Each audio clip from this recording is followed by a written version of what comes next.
हरिः ओम वक्रतुंड महाकाय सूर्यकोटि समप्रभ निर्विघ्नं कुरु मे देव सर्वकार्येषु सर्वदा। जय सिया राम, जय श्री राधे साधकों।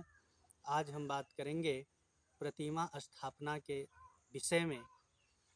प्रतिमा की स्थापना मंदिर में किस साइज, किस आकार की प्रतिमा का स्थापना मंदिर में करें, किस साइज की प्रतिमा घर में लगाएं, इसी विषय में आज हम बात करेंगे।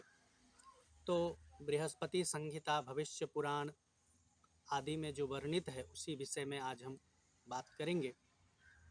आप हमारे YouTube चैनल राहुल मिश्रा भक्ति पथ के नाम से हमारा चैनल चलता है, तो इस चैनल को सब्सक्राइब करें, वीडियो को लाइक करें, शेयर करें।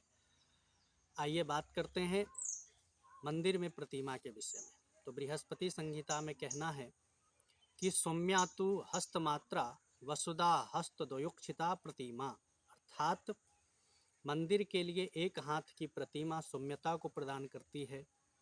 मंदिर में यदि हम 2 हाथ की प्रतिमा लगाते हैं तो वो धन देने वाली होती है। मंदिर में यदि हम 3 हाथ की प्रतिमा लगाते हैं तो वो कल्याण करने वाली होती है। मंदिर में यदि हम 4 हाथ की प्रतिमा लगाते हैं तो वो सुभिक्ष को देने वाली होती है।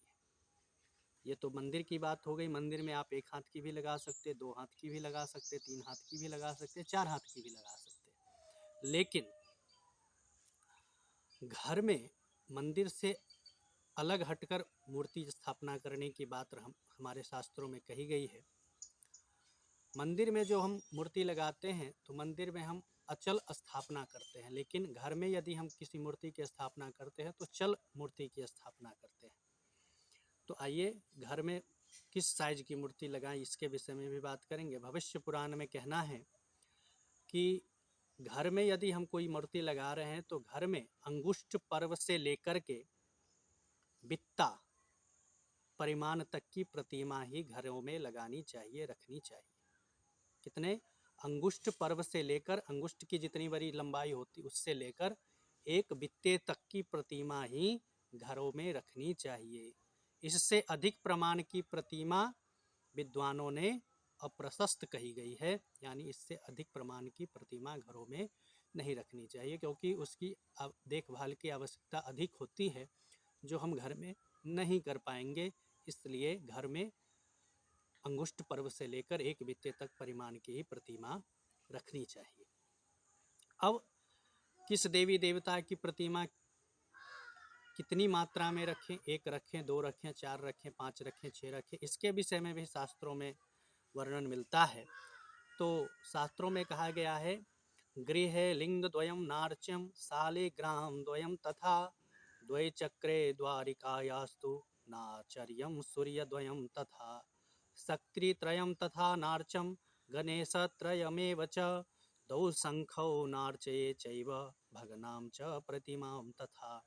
अर्थात घर में 3 शक्ति यानी 3 देवी की मूर्ति, 3 गणेश जी की मूर्ति, 2 शंख, ये कभी भी नहीं रखना चाहिए। फिर से ध्यान देंगे, 3 देवी की मूर्ति, शक्ति की मूर्ति, 3 गणेश की मूर्ति और 2 शंख कभी नहीं रखना चाहिए।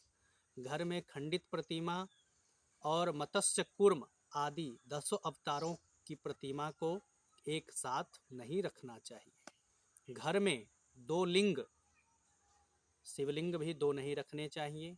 घर में 2 शालिग्राम की प्रतिमा भी नहीं रखनी चाहिए। घर में 2 द्वारिका चक्र भी नहीं रखना चाहिए तथा घर में 2 सूर्य की प्रतिमा भी नहीं रखनी चाहिए।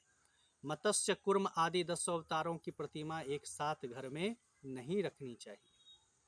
अग्नि से दग्ध यानी अग्नि से जली हुई प्रतिमा, भग्न यानी खंडित प्रतिमा, मूर्ति का पूजन भी घर में नहीं करना चाहिए।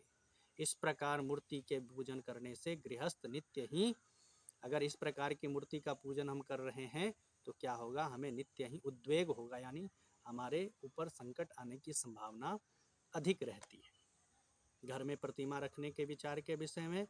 अब शालिग्राम की प्रतिमा के विषय में कहा गया है पद्म पुराण में कि शालग्रामः समापूज्या समेषु द्वितीयं नहि, यानी शालिग्राम भगवान का सम समरूप में यानी 4, 6 आदि रूप से पूजा कर सकते हैं, लेकिन समरूप में भी 2 शालिग्राम की पूजा नहीं करनी चाहिए। विषम रूप में 1 शालिग्राम की पूजा ही करनी चाहिए। 3 शालिग्राम आदि का पूजन भी गृहस्थ को नहीं करना चाहिए। आज हमने बात किया प्रतिमा के विषय में, मंदिर में किस प्रकार की मूर्ति, किस साइज की मूर्ति स्थापित करें, घर में कैसी मूर्ति रखें, किस साइज की मूर्ति रखें। आप हमारे चैनल से अवश्य जुड़े और ज़्यादा से ज़्यादा इस वीडियो को शेयर करें। बड़ा ही महत्वपूर्ण यह विषय था जिस पर बात करना ज़रूरी था, आवश्यक था, तो आज हमने इसी विषय में बात किया। फिर कभी हम उपस्थित होंगे। जय सिया राम, जय श्री राधे।